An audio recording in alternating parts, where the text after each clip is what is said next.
Welcome to Lutong Bahay with Nanay. Ngayong araw, magluluto tayo ng scallops and vegetables. Okay, so right now, tinatanggal natin yung carrots na naluto na ng konti and yung sugar beads. Sugar peas. Okay, and let's look at the other ingredients.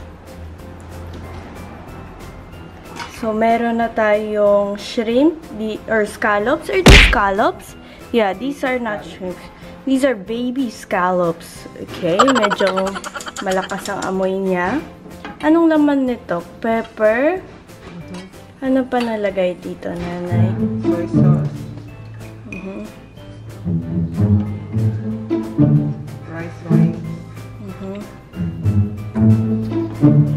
Yun na. Some sugar. And then, ito din yung mga other ingredients natin. Garlic, onion, and ginger. So, simulat na tayo ngayon. Ito yung oil na nilagay na natin. Some cooking oil.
So now, papasok na natin yung mga gulay, carrots and peas.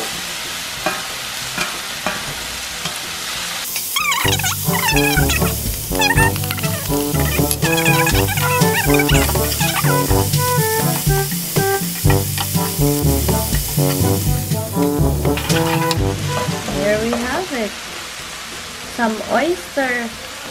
No, this is not oyster. Some scallops with vegetables, ready for eating.